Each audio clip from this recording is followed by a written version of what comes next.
ever notice how you can have the best intentions with your budget? I mean, everything is lined up, everything is clicking, it is just chugging right along. And then out of nowhere, bam, the car breaks down. Flat tire on the way to work. Hey, maybe you're at the dentist and they say, guess what, Ralph? You need a root canal. Or maybe you're doing that last load of washing. That washing machine just goes thud for the last time. And suddenly those great plans you had, they just feel wrecked. But what if you could shield yourself from that? What if you could not have to get into that each time something happens out of nowhere? Well, join me for today's show because I'm going to talk about exactly how to do that. Hello there. Welcome to Financially Confident Christian. I'm Ralph, and we're continuing in our series, Breaking Financial Chains. This is the show where we help you become a more financially confident Christian. And yesterday, if you missed the show, we talked about finding extra money when your budget's already tight. We talked about how to squeeze just a little bit more out of that budget. So if you missed it, I'm going to encourage you to check it out. You can see all of our shows at financiallyconfidentchristian.com. But today, we're going to talk about something completely different. We're going to talk about those unexpected expenses. They always seem to happen when you've planned, you've got everything clicking, and all of a sudden, bam-o, whammo, unexpected expense. And see, the problem is you can be careful with your budgeting. You can be super intentional about your spending. You're starting to gain that momentum. I've had so many people say to me, Ralph, I was chugging right along, and then whammo, car repair, pipe bursts, that doctor bill arrives. The problem is you can't delay these. Now, I'm going to tell you right now, I'm going to tell you a little story. I tried to delay one time. I went to the dentist for a cleaning, and she said, Ralph, you got a cavity in the back here, just a little bit of a cavity. We should go and fix that. And I said, that's a little extra time. I don't really have the time right now. She told me it's going to be a couple $100. I'll just put it off. Well, fast forward 5 years, I kept putting that off. Guess what? I went into the dentist the next time.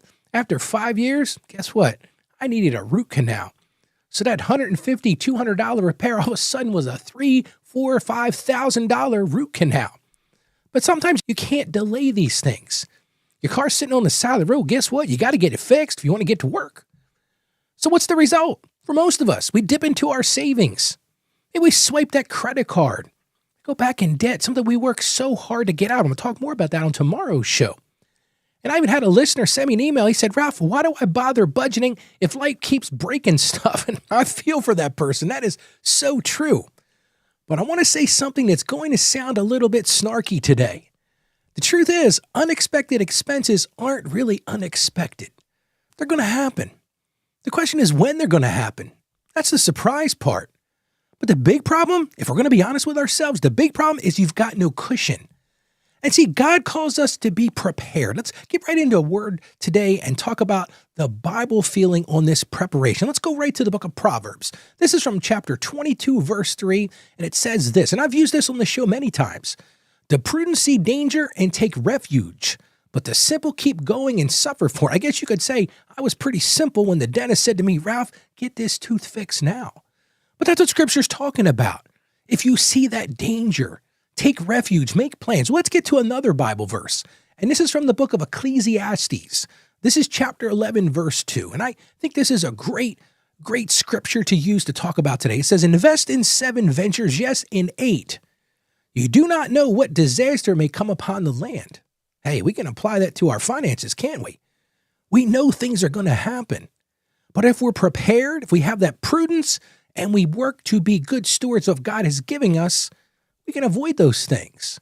And see, that's when we'll talk about emergency funds today. And you probably say, oh, Ralph, here he goes with the emergency funds again. And a lot of people say, Ralph, you just have to have faith. And I'm going to argue a little bit about that because, see, an emergency fund isn't a lack of faith. You can have faith and still have an emergency fund. What an emergency fund is wise management of what God provides. So I'm going to give you one action step today, one thing above all else. You've got to go build that emergency fund. This is not optional anymore. This is very important. It's got to be your first line of defense. And listen, it doesn't have to be this huge monthly thing where you've got 3, 4, 5, 6 months of emergency funds. I hear people online, these financial gurus, if you will, say, oh, you got to get 3, 6, 5, 7 months of savings of your monthly income to put into an emergency fund. Guess what? That's a great thing to do, but you can start small because that's going to be your shield against you panic when that happens. You don't want to have to rely on those credit cards. So here's your one action step for today. I want you to pick a small goal. Listen, it doesn't have to be a big number. For you, maybe $500. Maybe if you got the means, make it $1,000. Just something to start. And then I want you to start to build momentum to getting towards that goal. Hey, maybe $10 this week.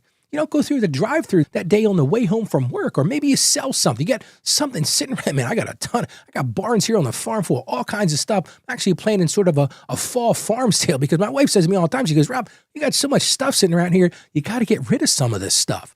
Or maybe you delay a purchase, anything to get started, to start build that momentum. And then the second piece to this, and this is crucial, you've got to separate those monies. I'm a big believer in setting up a separate bank account that's called emergency fund. Call it what it is. And then here's the last thing I'm going to encourage you to do is automate this. Make it happen automatically. Maybe every time you get your paycheck, just put $20 into that emergency fund. Because here's the thing. Things are going to happen. Inconvenience is going to happen in your life. I wasn't expecting that dental repair. But here's the thing. When you're prepared, when you've got that emergency fund, when you don't have to rely on debt and credit cards, that panic can disappear. How about we pray together now? Heavenly Father, we just thank you for the provision and everything you give us in our lives, Lord. And we just ask today for wisdom, Lord. We ask for discipline, and we ask for your peace in our finances, Lord. We surrender all of our financial stress to you, Lord, knowing that you can handle this, Lord. We just have to give it to you. Help us to be good stewards of the resources you've given us, Lord. And as your word says, help us to be prudent. Help us to plan. Help us to fund that emergency fund so we don't have to stress and have anxiety when things happen in life. And we know, Lord, you're going to take care of us. But help us to be wise in that. Help us to find peace and help us to find it in your name. We ask this in the precious name of Jesus. Amen. Your emergency fund is your peace of mind. So start building that today, no matter how small. I want to encourage you to do something for me.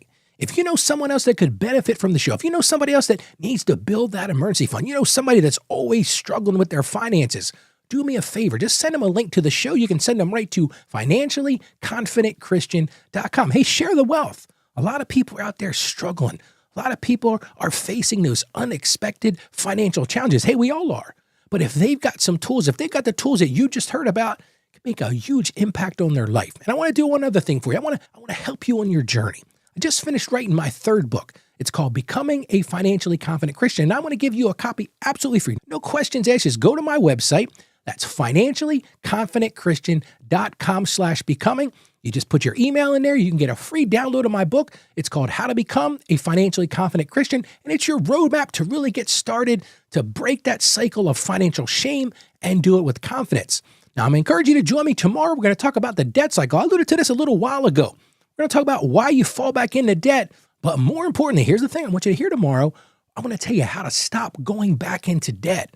It's a show you don't want to miss, so I'm going to encourage you to check it out tomorrow. Remember this. You can do this. I believe in you. Now go be a financially confident Christian. God bless you. You have a great day today.